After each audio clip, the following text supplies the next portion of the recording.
أعوذ بالله من الشيطان الرجيم بسم الله الرحمن الرحيم الصلاة والسلام على سيدنا محمد وعلى آله وصحبه وسلم تسليما كثيرا طيبا مباركا فيه إلى يوم الدين. L'existence de Dieu. L'existence de Dieu. Croire en l'existence de Dieu est la base de toutes les questions relatives à la croyance. Croire en l'existence de Dieu est la base de toutes les questions relatives à la croyance. De cette croyance découlent toutes les autres questions dogmatiques. Autrement dit, tout ce que tu vois dans l'univers est une émanation d'une seule et unique vérité majeure, à savoir l'entité divine. Je répète cette phrase parce que c'est important. Autrement dit, tout ce que tu vois dans l'univers est une émanation d'une seule et unique vérité majeure, à savoir l'entité divine. Tout ce que vous voyez a comme provenance l'entité divine. Il est impossible de cerner les vérités dérivées mineures avant d'en connaître la source et l'origine. Vous êtes d'accord? Avant de comprendre les rayons solaires, on doit connaître quoi? Le soleil. Ainsi, c'est pour ça que les gens passent leur vie, des fois, à essayer de connaître la création et tout. Mais ils ne posent jamais une question sur le Créateur. Ainsi, tu ne pourras connaître l'univers qu'en connaissant son Créateur. On pourrait dire alors que je ne crois pas en Dieu, mais je ne crois pas en Dieu. On pourra dire alors, mais je ne crois pas en Dieu. La réponse est la suivante. Tu te dois d'étudier profondément la question de son existence et d'analyser l'idée de ta non-croyance en lui, afin de ne pas avoir une compréhension erronée de l'univers et du sens de ton existence. Commençons notre chemin en respectant la méthode scientifique que nous avons présentée. Donc, moi j'ai sauté un chapitre où il parle des preuves, de l'existence de Dieu. Il y a beaucoup de logique et tout. L'existence de Dieu n'est pas une hypothèse scientifique expérimentalement véritable. Aussi, la matière de la vérifier se limite à deux voies. Pour connaître l'existence de Dieu, on a besoin de deux voies. La première, la démonstration de l'existence de Dieu en ayant recours à la loi corrélation. Qanoun at-talazum. Ça, c'est une loi. On va voir après. La deuxième, l'analyse de l'information qui nous est transmise au sujet de ce livre, appelé Coran. Nous avons deux voies. La voie, entre guillemets, une voie logique, et la deuxième voie, c'est le Coran. Lorsque nous savons d'une manière catégorique, conformément à la méthode de vérification des informations narratives, que ce livre nous est parvenu par l'intermédiaire de Sayyidina Muhammad sallallahu alayhi wa sallam, et que Sayyidina Muhammad sallallahu alayhi wa sallam a dit de ce livre qu'il s'agissait d'une révélation, nous analyserons alors par corrélation le sens de la révélation comme il l'a expliqué lui-même. Si nous établissons la véracité du prophète sallallahu alayhi wa sallam en prouvant que la révélation est une vérité incontrôlable par le prophète sallallahu alayhi wa sallam et totalement indépendante de son état et de ses émotions, nous démontrons alors que le Coran ne peut être qu'une révélation divine, prouvant par la même existence de Dieu. Démonstration de l'existence de Dieu en ayant recours à la loi de corrélation. Ça, c'est une loi qui s'appelle... c'est aussi la démonstration par l'absurde. On appelle appelle ça aussi. On va voir tout de suite. Supposons que Dieu n'existe pas. D'accord? Quelle est l'implication de cette supposition? La supposition de la non-existence de Dieu suscite une question logique. D'où vient l'univers? D'où vient l'univers? A-t-il un commencement ou bien il est infini? Ou bien est-il infini? Son début, qui existe depuis l'éternité et existera toujours. Est-ce que c'est clair ces questions? Partons de cette supposition, Dieu n'existe pas et l'univers a un commencement. Cette supposition implique l'admission de l'idée de la prééminence d'un état sur un autre sans facteur prééminent. Donc cette supposition implique l'admission de l'idée de la prééminence d'un état sur un autre sans facteur prééminent. Ça veut dire il faut un point de départ. Toujours un point, derrière ce point il y a un autre point, une cause, cette cause elle a une cause, mais à la fin on doit trouver la cause initiale, la première cause, d'accord? Si on suit cette logique. Par exemple, imaginez une balance de deux plateaux en parfait équilibre. Les deux plateaux sont vides. Et tout d'un coup, un plateau se met à descendre et l'autre monte. D'accord? Sans aucune cause apparente. Il n'y a pas de cause. La raison saine ne pourrait admettre une telle chose. Impossible. Comment est-on passé de l'état d'équilibre à celui du déséquilibre? La raison ne peut concevoir qu'un état puisse changer sans l'intervention d'un facteur prépondérant. Il faut un facteur, vous êtes d'accord, qui a changé ça. Mais moi je pose la question, l'équilibre lui-même, est-ce qu'il vient tout seul comme ça? Vous voyez, l'équilibre, pour trouver l'équilibre, il faut des facteurs qui interviennent pour garder cet équilibre. Donc toujours il y a une cause première. La raison ne peut concevoir qu'un état puisse changer sans l'intervention d'un facteur prépondérant. La raison ne peut admettre la prééminence d'un état sur un autre sans facteur prééminent. Je vous dis, en me promenant au bord d'une rivière qui coulait de l'est à l'ouest, je vis tout à coup la rivière couler dans le sens inverse. Vous me poserez instinctivement la question suivante. C'est quoi la question? D'un coup, comme ça, elle a changé de... Alors, la question c'est quoi? Pourquoi? À cause de quoi? À cause de quoi? Car vous ne pouvez imaginer que cela puisse arriver sans aucune cause. En effet, la prééminence d'un état sur un autre sans facteur prééminent est rationnellement inacceptable. D'accord? Donc nous avons un état de l'est à l'ouest. Ça c'est l'état prééminent.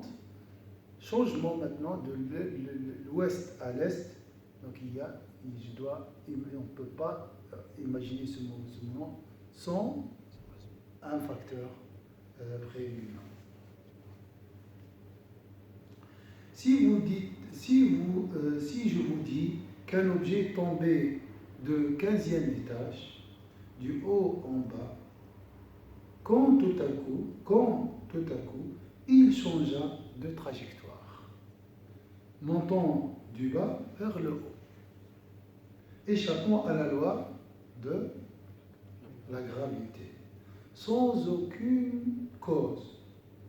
vous me direz. Là, c'est bon. Subhanallah, donc c'est Allah qui peut le faire. C'est impossible. Car la prééminence, ça, la réponse d'un croyant, vous voyez. C'est impossible. Car la prééminence d'un état sur un autre, son facteur prééminent, est rationnellement inacceptable. Nous avons compris maintenant la signification de l'idée de la prééminence d'un état sur un autre, son facteur prééminent. Et nous savons que cette idée est rationnellement inacceptable. Revenons maintenant à notre supposition. Dieu n'existe pas et l'univers a un commencement. Ainsi, l'univers est précédé du néant. Hein?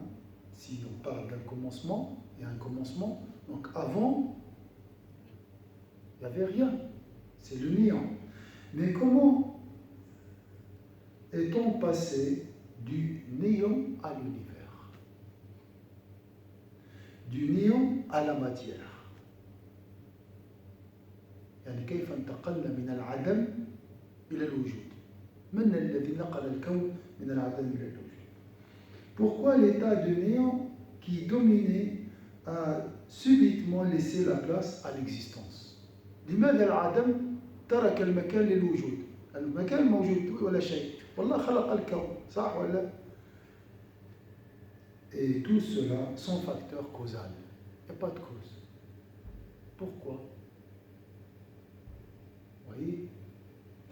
Par conséquent, admettre que l'univers a un début, en supposant que Dieu n'existe pas, nous conduit à l'idée de la prééminence d'un état sur un autre sans facteur éminent. Il y a un changement d'état sans facteur. Donc, on est passé de néant à l'existence sans l'existence d'un facteur prééminent. C'est impossible. Rationnellement, c'est inacceptable. C'est d'accord, il est pas. C'est clair? Hein, Arben, c'est clair?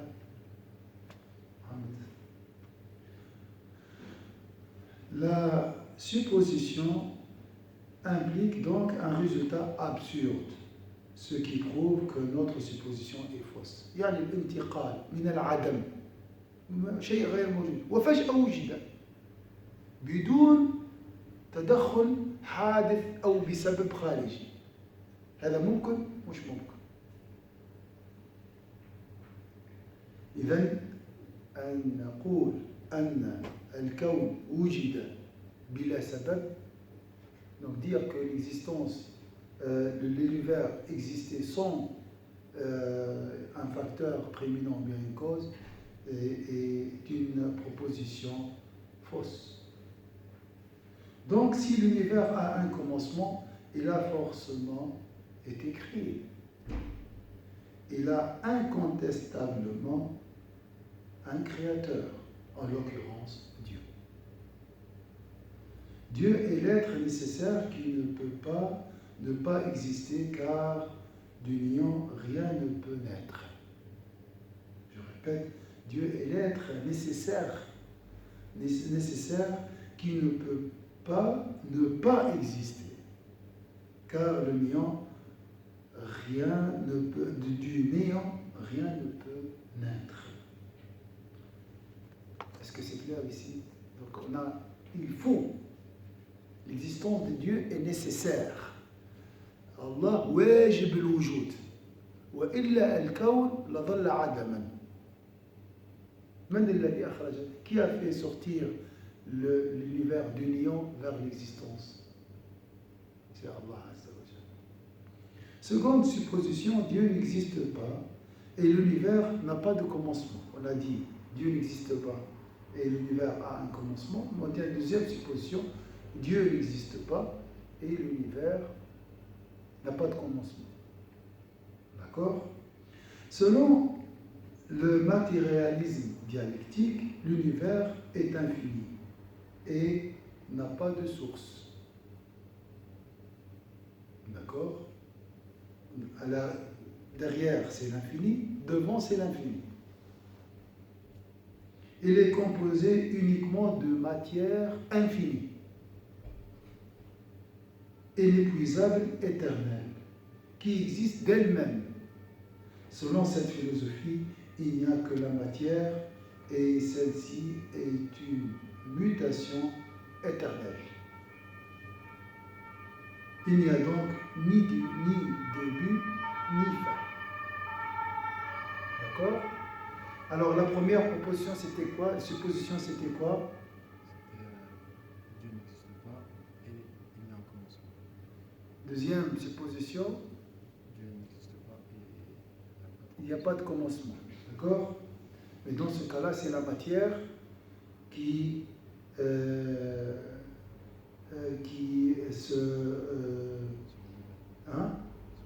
se renouvelle. Voilà. Cette philosophie avance l'idée d'une série infinie d'états successifs des choses, une série des causes alignées, l'une derrière l'autre, et dérivant les unes des autres. Donc chaque cause engendre une autre. Hein? Chaque cause étant pauvre et dépendante, elle tire sa force et son existence de la cause précédente, et ce à l'infini. Est-ce que c'est clair? Cela suppose donc que toutes les choses existantes dérivent à l'infini les unes des autres, telles les vagues de l'océan. Chacune d'elles est une génération de ce qui précède et une cause de ce qui suit, sans que cette série émane d'une cause dont l'existence est nécessaire et qui dote chaque maillon de la chaîne un effet générateur. Est-ce que c'est clair ici? Donc chaque cause engendre une autre. Donc chaque cause est dépendante de la cause précédente, comme les vagues de l'océan. يعني النظرية الثانية أن الكون ليس له خالق وأن الكون ليس له بداية. المادة تخلق نفسها بنفسها كأمواج المحيط، موجة تأتي بعدها موجة وهكذا. Est-ce que c'est clair ici une série infinie de causes. أسباب يعني سلسلة من الأسباب لا نهاية لها qui seraient alignées l'une derrière l'autre, dérivant les unes des autres et rationnellement impensables. En effet, le principe est que l'état initial est maintenu, statu quo. L'état initial est maintenu, statu quo. Le changement de cet état antérieur nécessite un facteur déterminant qui lui impose un nouvel état en effaçant l'état précédent. Cette question, donc cette idée de son début est impensable, il a dit. Pourquoi? Parce que toujours il y a cette idée d'état initial. Et le début, c'était quoi? Il y avait toujours un début, il faut un début. Hein?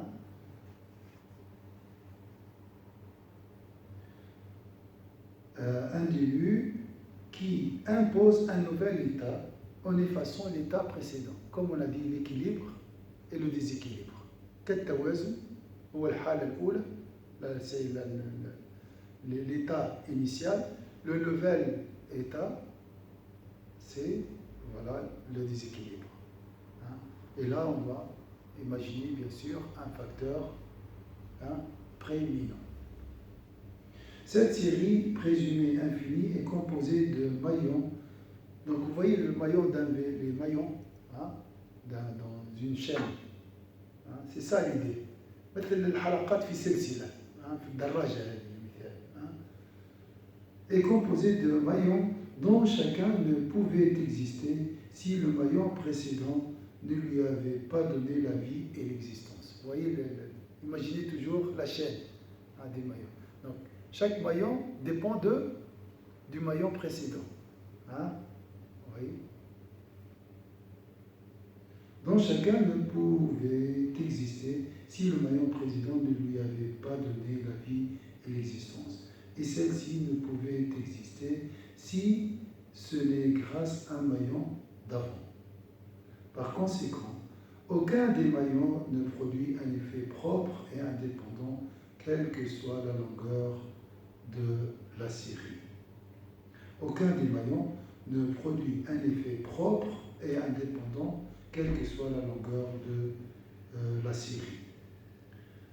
Ainsi, pour croire que cette série existe, il est nécessaire d'attendre l'apparition d'un facteur déterminant extérieur qui a donné la vie à la série. D'accord, il y a une série. Chaque maillon dépend du maillon précédent. Et celui qui donne l'existence à un maillon suivant, d'accord? Mais qui a donné la vie à cette série. يعني رأيت السلسلة فيها حلقات صح ولا؟ كل حلقة مربوطة بالتي قبلها والتي قبلها مربوطة بالتي قبلها صح ولا؟ طيب يعني هي حلقة غير متناهية ها؟ طيب من خلق هذه السلسلة؟ Qui a créé cette chaîne ou cette série? هذا المسلسل من خلقه؟ سبحان الله. أنت تنظر فقط, tu regardes juste le maillot, toi. Et tu regardes le maillot du précédent. Et tu regardes, c'est vrai, quand tu regardes que l'univers, c'est une grande série de maillots. Oh, ça, chaque chose dépend de milliards d'autres choses. Alors là, tu vas te perdre. Mais sors de cet univers. Qui a créé cet univers? Qui a créé cette chaîne? Qui a créé cette série? Subhanallah.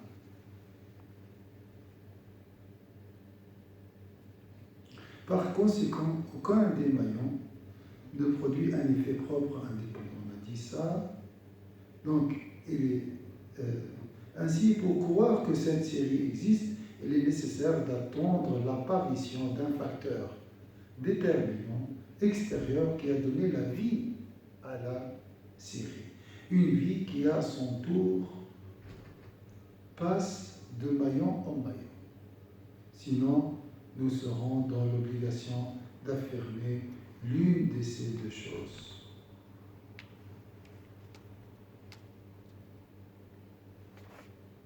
Soit une série est inexistante, puisqu'on n'a pas pu prouver l'existence de celui qui lui a insufflé la vie, donc la série n'existe pas, et ça c'est pas possible. Soit cette série existe, mais celle-ci est une émanation d'une entité dont l'existence est nécessaire, qui produit un effet sans que cette entité ne soit dépendante d'aucun facteur déterminant. La première hypothèse, donc, soit la série est inexistante, il n'y a pas de série, alors c'est pas vrai, puisqu'on n'a pas pu prouver l'existence de celui qui lui a insufflé la vie. Cette hypothèse est manifestement invalide, puisque la génération des choses les unes des autres est observable par les sens. On voit l'enchaînement des causes avec les... Reste la deuxième hypothèse, la certitude de l'existence d'une source propre qui a donné aux choses la vie et la capacité de mouvement, d'évolution et de génération. La série infinie d'états successifs est par conséquent invalide. Pour plus de clarté, nous donnons quelques exemples. Un ami à toi a dans son jardin un arbre à fleurs parfumées. En lui posant la question sur la provenance de cet arbre, il te répond que c'est une branche provenant de l'arbre de son voisin un tel. Lorsque tu poses la même question au voisin, il te répond également que c'est une branche provenant d'un autre voisin. Le troisième te donne la même réponse que le deuxième, ainsi que le cinquième ou le sixième. Imagine qu'on te dise, par la suite que cette série s'étend à l'infini. Que penseras-tu de ces propos?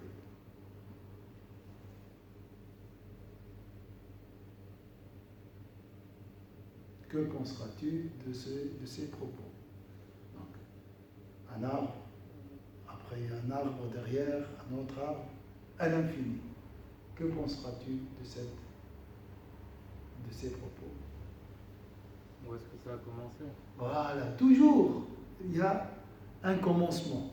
Et le commencement, c'est Allah. C'est Allah, le facteur prééminent. Celui qui a donné Kun, soit et il est. Celui qui a donné la vie à cette série. D'accord? Comme la création d'Adam. Allah a créé Adam, après il y avait des maillots. D'accord? Une chaîne, une série. كخلق آدم. الله بدأ الخلق ثم بعد ذلك آدم أنجب أولاد والأولاد أنجبوا. نعم؟ هذا هو. Imagine qu'on te dise par la suite que cette série s'étend à l'infini, que penseras-tu de ces propos? Tu concluras certainement qu'il s'agit d'un mensonge, car cette ramification, quelle que soit l'étendue de sa génération et de sa multiplicité, ne peut être que le résultat de l'existence d'un arbre qui a été la source, qui a donné la vie ou l'existence à toutes les ramifications. D'accord? Toujours, il y a une source. On t'invite à t'installer dans un appartement au 15e étage. تعالوا لتسكن في الطابق الخامس عشر. En demandant qu'est-ce qui se pose cet étage? Qu'est-ce qui supporte cet étage? ما الذي يحمل هذا الطابق الخامس عشر? Non? Qu'est-ce qui supporte cet étage? On te répond qu'il est supporté par le 14e étage. Le 15e est supporté par le 14e est supporté par le 13e et ainsi de suite jusqu'à l'infini. C'est possible ça? Donc on te propose cette idée. Pourrais-tu t'installer dans cet appartement en toute quiétude et sérénité? Mais c'est l'infini, hein? Il n'y a pas le premier étage. Je suis au 5e, mais il n'y a pas de commencement, il n'y a pas de début, il n'y a pas un étage initial. C'est l'infini. Est-ce que tu vas habiter cet appartement? Hein? C'est bizarre. Je ne peux pas descendre. Hein? Je ne veux pas sortir. Je ne peux pas descendre parce que voilà. Pourrais-tu t'installer dans cet appartement en toute quiétude et sérénité? Bien sûr que non, car quel que soit le nombre d'étages, le tout doit s'appuyer sur le bon sol. La couche de terrain résistant, capable de supporter le poids de la construction, une couche dotée d'une force propre et qui diffuse cette force dans l'ensemble des étages. Donc il faut une force qui porte ce poids. La matière est pauvre en soi. Elle tire sa force de la matière qu'elle a générée. Par conséquent, le monde est un ensemble d'éléments pauvres. Or, un ensemble de pauvres ne pourrait valoir un riche. Donc la matière est pauvre. Elle a besoin d'une cause. D'accord? Et tout ce que vous voyez, c'est une matière pauvre. C'est des choses qui sont pauvres, qui ont besoin d'une cause, d'un riche. C'est pour ça Allah est Allah al-Ghani wa nahnu al-fuqara. كل شيء فقير. سمى معنى الفقير يعني يحتاج إلى غيره. Donc toute chose est pauvre, dans le sens un maillot qui a besoin d'un autre. D'accord? Mais le premier maillot, il a besoin d'Allah.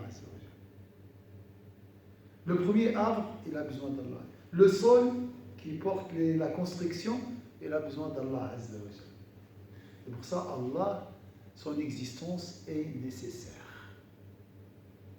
Allah wajib al-wujud. D'accord?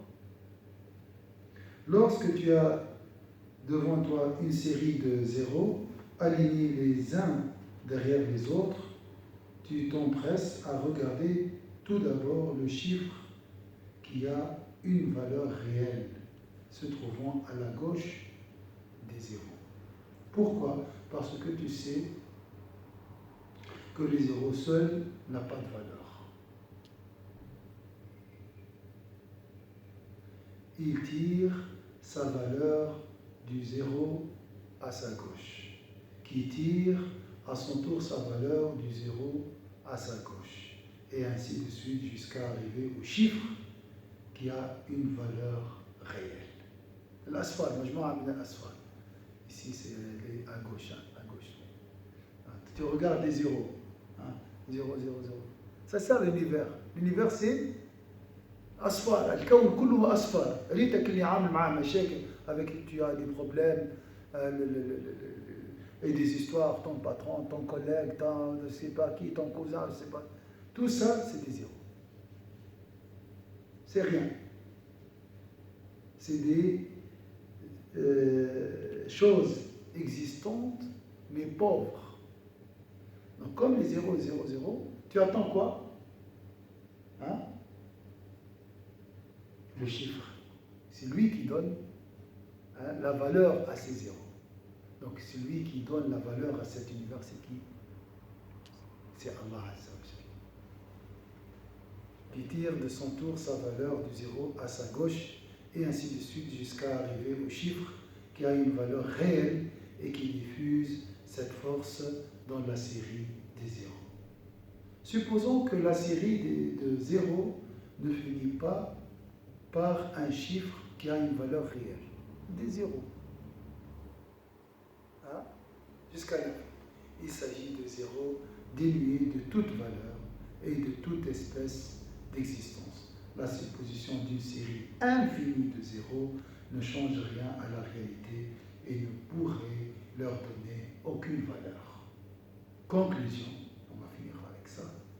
La démonstration par l'absurde nous démontre que si le monde n'avait pas de commencement dans le temps, il y aurait à chaque moment une série infinie d'états successifs, des choses dans le monde, ce qui est rationnellement